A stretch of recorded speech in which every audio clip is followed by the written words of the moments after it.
আমার হাত ধরে যদি তুমি আটকাতে পারো, সেই অধিকার তোমার আছে জেনে, তাহলে আমিও তোমার হাত ধরে তোমাকে আটকাতে পারি। শোনো লাজু, আমার কথাগুলো প্লিজ মন দিয়ে শোনো। আমরা কোনো ভুল করছি না। আরে ভালোবাসা কোনো অন্যায় নয়। ভালোবাসার মধ্যে ঠিক ভুল বলে কিচ্ছু হয় না, শুধু ভালোবাসাই হয়। আচ্ছা, ভালোবাসার মানে কি জানো লাজু? তুমি জানো? ভালোতে বাস করা। আরে আমি তোমার ভালোতে বাস করবো, তুমি আমার ভালোতে। এবার বলো, তোমার ভালোর মধ্যে কি আমি কোথাও নেই? কিন্তু তোমার ভালোর মধ্যে আমি কোথাও নেই গো। কি করে থাকবো? লাজু, সেই রাতে যখন আমরা একে অন্যের হাত ধরেছিলাম, তুমি যখন দাদা ভাই আর অনুর হাত ধরে গ্রাম থেকে পালিয়ে এসেছিলে আমার কাছে, তখনও তো তুমি জানতে যে মায়ের তরফ থেকে বাধা আসবে। তখন তুমি জানতে না?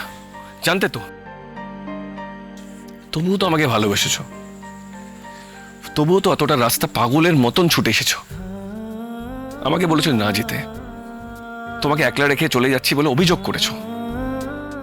কেন করেছিলে সেসব? আরে ভালোবাসা বলেই তো। তুমি কারোর মতে তখন অপেক্ষা করেছিলে? কেউ তোমাকে আটকাতে পেরেছিল? পারেনি। আরে আমাদের মেনে নিতে হবে যে কারোর কারোর হয়তো আমাদের ভালোবাসা মেনে নিতে সময় লাগবে। লাগুক সময়, তারা নিজেরা নিজেদের মতন করে বুঝে দিক না যে আমরা একে অপরকে ভালোবেসে ফেলেছি, আর কিছু করার নেই।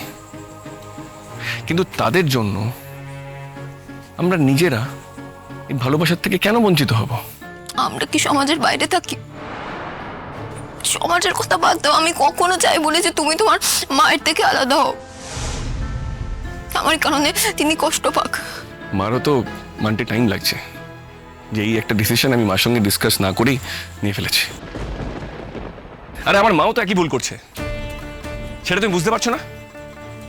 আচ্ছা, তোমার যদি মনে হয় আমরা যেটা করছি তাতে আমার মা কষ্ট পাচ্ছে, আচ্ছা আমার মা যেটা করছে তাতে আমরা কষ্ট পাচ্ছি না? হ্যাঁ? আচ্ছা, তোমার কথা ছেড়ে দিলাম, আমার মা যেটা করছে তাতে তো তার ছেলে কষ্ট পাচ্ছে, আমি। আরে কিন্তু সে তো তোমার মা, তার অধিকার আছে তার ছেলের জীবনে কে থাকবে না থাকবে সেটা দেখার।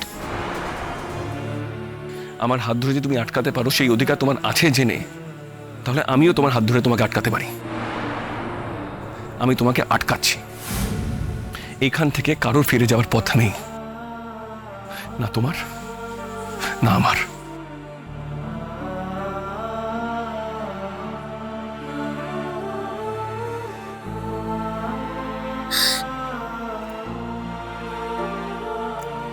তোমার খুব খারাপ লাগবে একদিন, আর সেদিন তোমার আমার উপর খুব রাগ হবে।